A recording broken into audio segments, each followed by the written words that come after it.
typically, most approaches to help alleviate offer syndrome pain are usually related to stretching, for sure. Absolutely. But what we need to do is ask a better question. Instead of looking at the symptom, which is tight muscle, we need to understand why is that muscle tight in the first place. And that is usually because of weakness. That's right. For sure. So when posterior chain and these back muscles are inactive and weak, we get an excessive rounding, and pecs, traps all get tight and active to try and give some stability to the joint. That's right. All right, so in this video, we're going to look at a couple of exercises that you can do to focus on the root cause instead of treating the symptom. You got it. Let's get started. So typically, when we're looking at treating offer syndrome, we are looking at this weakness and lack of activation through the posterior chain, which leads to tightness through the pecs and through the traps predominantly. Now, typically, we're told we need to stretch. All right, so that's a shoulder stretch or a neck stretch, which might alleviate and give some reduction in the tension and the pain initially. But what we're actually doing is training the muscular system to relax, when in fact, we need to activate and strengthen. So we're going to go through 3 very simple exercises that you can use to activate, strengthen, improve posture, and this will actually reduce tightness and tension of the muscle that is leading to that pain. So, Sandy, first exercise. Okay.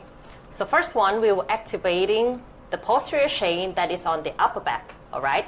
So we want that thoracic extension up like this, and we want to roll back and maximum force, press down and go to the backward, squeeze the core, hold for 10 seconds. Got it. So we're looking at that big shoulder squeeze, getting these shoulder blades together, and we can actually use the elbows to push against the back of the chair so that we can create more force and recruit more muscle fibers.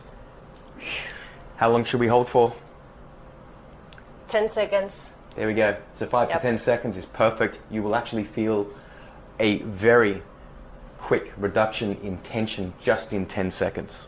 Exercise number 2. All right. So number 2, we will do a similar to the number 1. So we will go for this.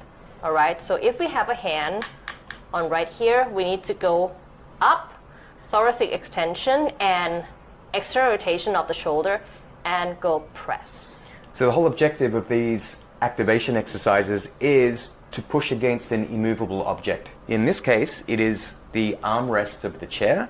So Sandy is pushing out maximal effort to push against the armrests, which is forcing greater activation through that posterior chain. Now, if you don't have armrests, you can just bring your knees shoulder width apart, arms nice and long, and now the resistance is against your legs. So you're actually activating and strengthening the adductors and the inner thigh, as well as producing maximal force through that posterior chain and through the core. Perfect. Same thing, 5 to 10 seconds is all you need. Repeat as many times as you need to.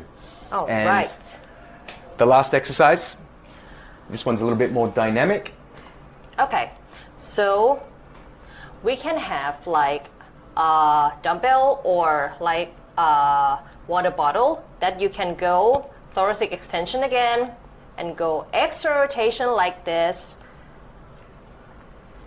You got it. So the key is to maintain that good postural position, and your objective is to get as much activation in that end range of movement as possible. So if you don't have any resistance of a water ball or anything like that, you will still be able to recruit and maximize the efficiency of this exercise just purely with your hands. Water bottle, resistance band are all a bonus. Okay. So there you go. There's 3 exercises that you can use to activate muscle in that posterior chain and reduce pain caused by offer syndrome and Offer syndrome and lower cost syndrome and weakness